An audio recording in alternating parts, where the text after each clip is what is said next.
My brother slapped my daughter in front of everyone. Right across the face. She was only 12. Dramatic pause.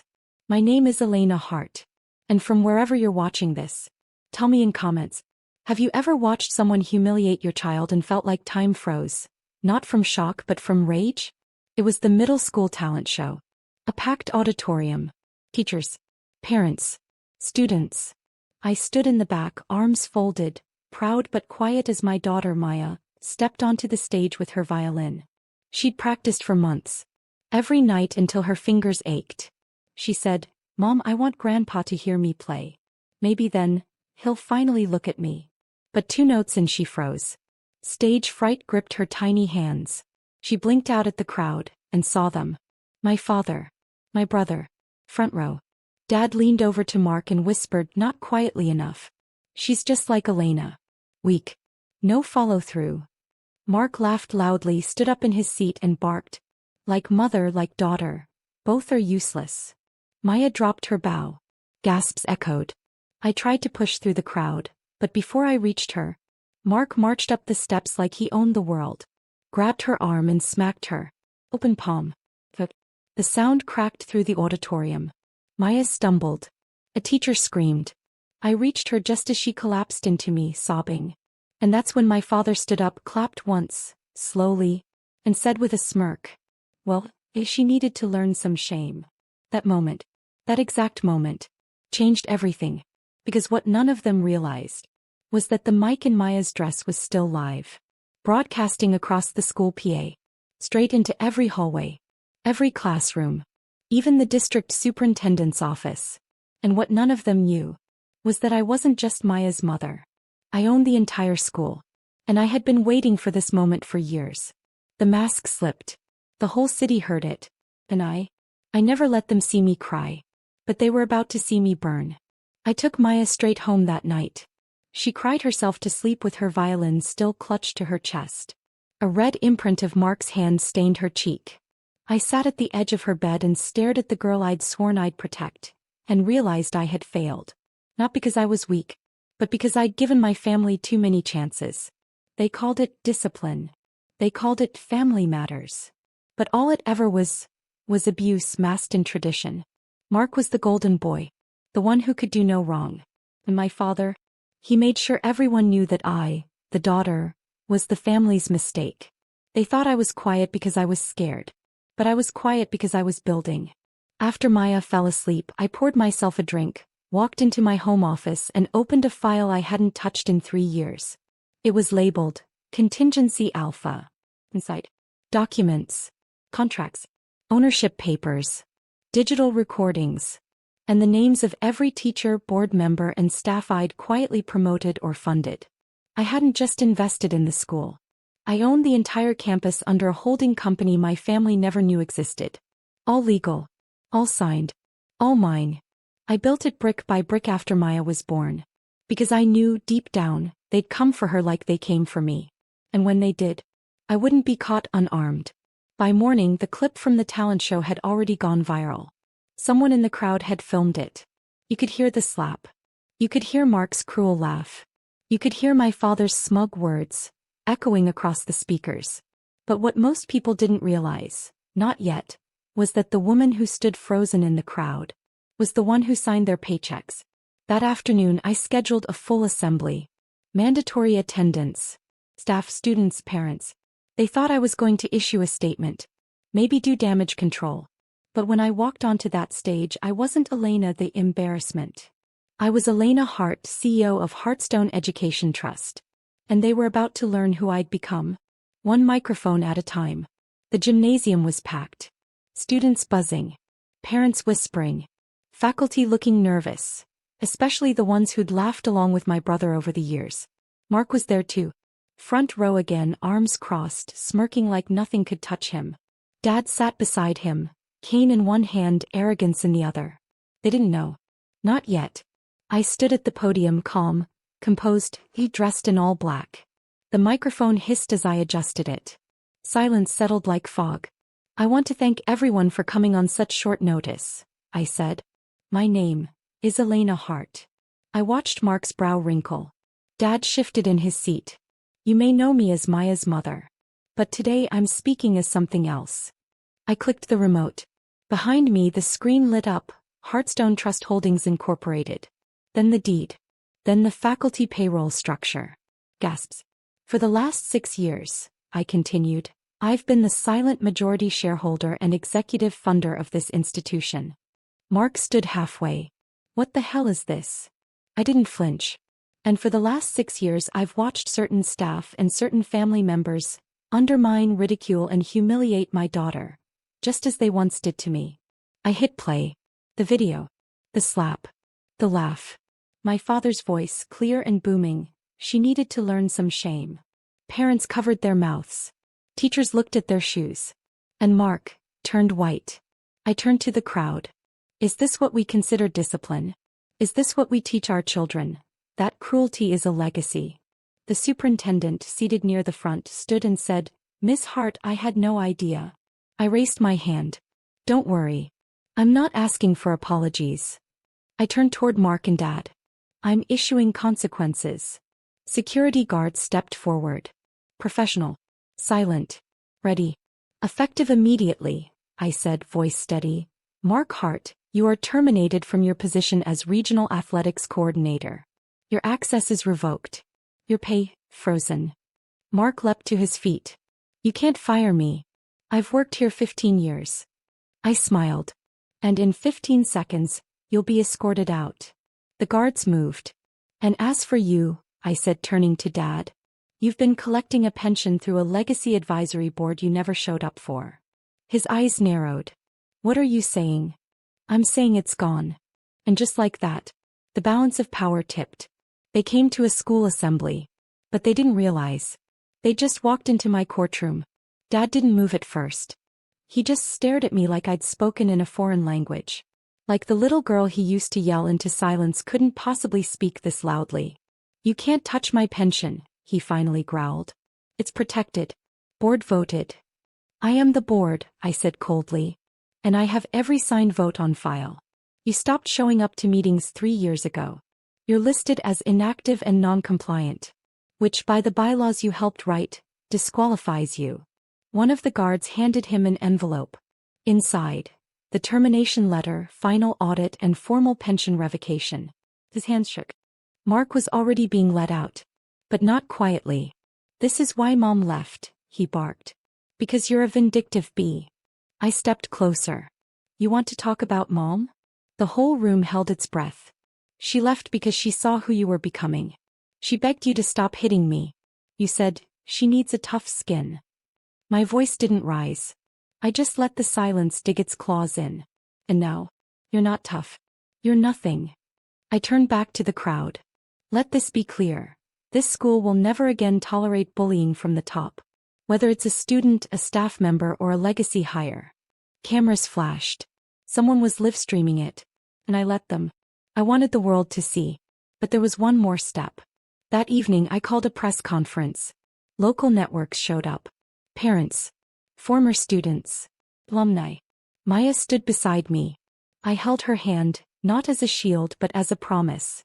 I've been silent for too long, I began. I thought protecting my daughter meant keeping peace with my family. But peace without dignity is just another kind of prison. I took a breath. Tomorrow morning both Mark Hart and Richard Hart will issue public apologies. Not to me. Not to Maya. But to every student who's ever been shamed by someone who was supposed to protect them. Dad tried to speak. Mark refused. So I leaned into the mic. If you don't, I release the files. More gasps. Because what they didn't know, what they'd forgotten, was that I'd been recording things long before the slap. Emails. Calls. Videos. A lifetime's worth of rot. Tucked away like ammunition. I wasn't bluffing. And they knew it now. They started this in public. And I'd make sure. They finished it on live TV. They tried to beg behind closed doors. Mark texted me at 2 a.m. Come on, sis.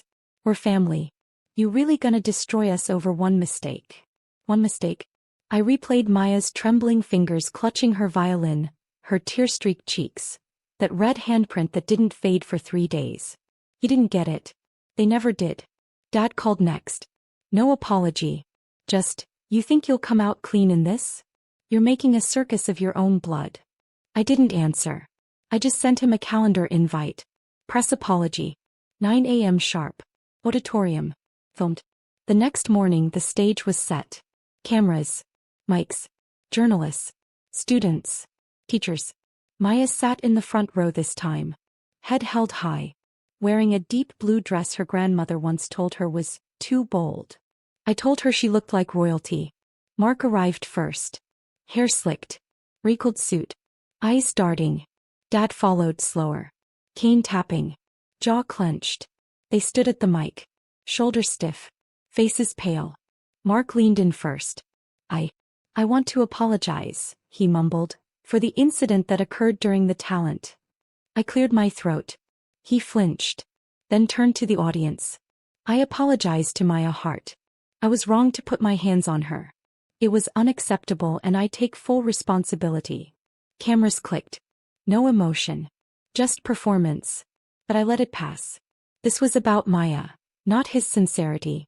Then Dad stepped up. Long silence. He struggled. This is difficult for me. I waited. I was raised in a different time. Shame was a tool. Discipline was a language we didn't question. But I see now that I was wrong. I failed my granddaughter. And my daughter. He looked directly at me. And for the first time in my life, my father looked small. I'm sorry, Elena. The room was silent.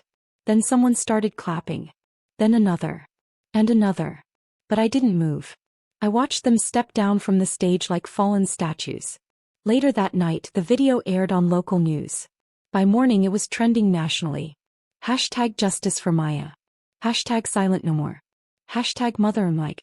My inbox flooded. Messages from women. From daughters. From strangers. Saying they saw themselves in me. But this wasn't the end. Because justice isn't complete until the rod is replaced with something pure. And I had one last surprise. Not for them. But for her. I found her that night, curled on the couch, violin by her side, watching the news with wide eyes. Maya, I said softly. She turned, startled. I sat beside her, heart pounding in my throat. There's something I want to show you. From my bag I pulled out a crisp folder. Inside was a full scholarship letter, stamped and signed by the new board. To the Hart School for the Performing Arts, I read aloud. Awarded to Maya Hart for her outstanding talent, courage, and resilience. Her hands trembled as she took it. You're letting me stay? I cupped her face. Baby, I don't just let you stay. I built this school so girls like you never get pushed out. You belong here. You always have. She burst into tears, and this time they were soft ones. Not from pain. From relief. I was going to quit, she whispered. I thought maybe they were right. That I wasn't good enough. I swallowed hard. They were never right, Maya. Not about you. Not about me. Their power was built on silence, and we ended that. She threw her arms around me, burying her face in my neck. Later that week I hosted a student assembly. This time not in crisis. I want to introduce you, I said, to the new director of student arts engagement. Maya stepped up, nervous, radiant. Whispers ran through the crowd. She's 12, someone muttered. I smiled. Exactly. She's 12 and already brave enough to stand against abuse. To speak when others stayed quiet. That's leadership. Applause thundered through the hall. In the months that followed, we revamped the school's entire disciplinary system. We created anonymous reporting. Monthly student forums. We brought in counselors, advocates, and even visiting artists from around the country. Maya spearheaded the Young Voices program, teaching self-expression to kids who'd once been too scared to raise their hands. And the irony? Mark's name was stripped off the teacher registry. Dad's portrait was removed from the founder's wall. In its place hung a new frame. A single image of Maya mid-performance, bow in hand, head lifted, eyes fierce. Captioned simply, "Let them hear you."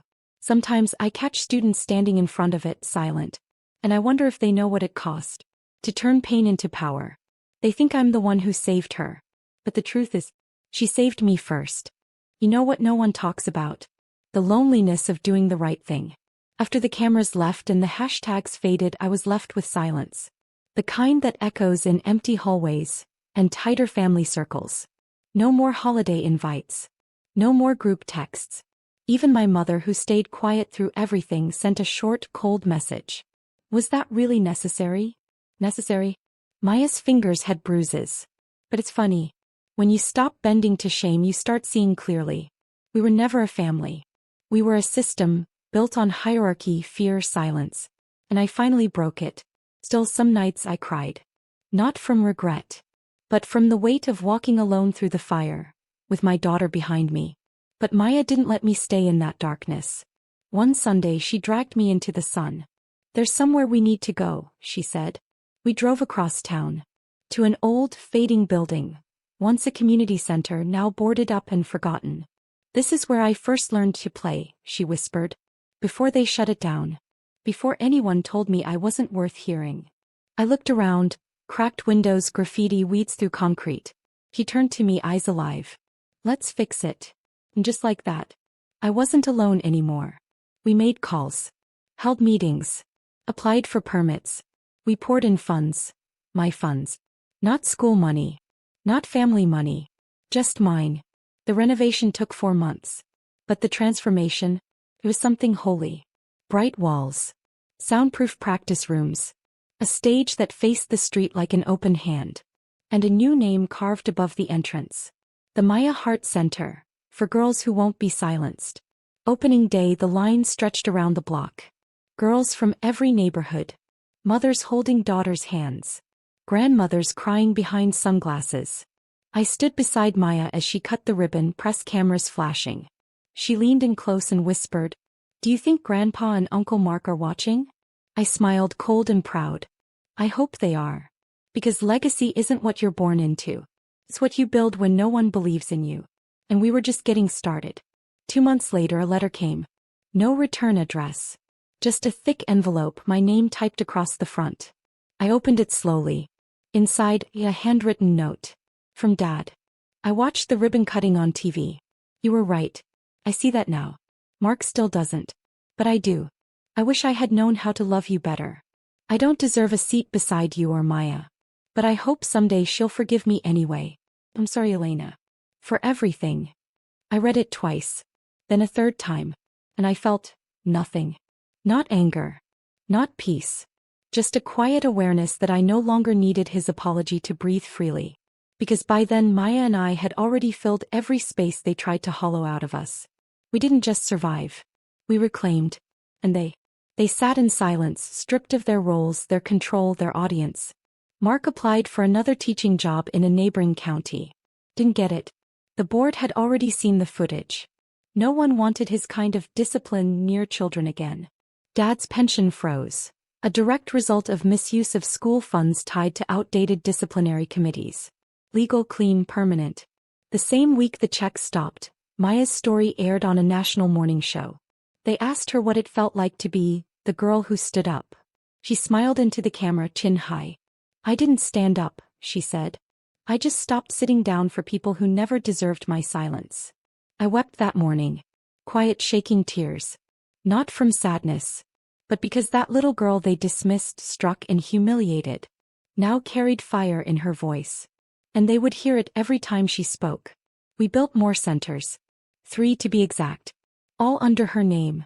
I stepped back eventually. Let her lead. And when the next generation of girls walked through those doors, broken, brilliant, unseen, Maya met them with open arms and said, "I know what it feels like. You're safe now." Because revenge isn't always fire and fury. Sometimes it's creating the world they tried to deny you. Sometimes it's watching them sit in the ashes, while you build palaces from everything they thought would bury you.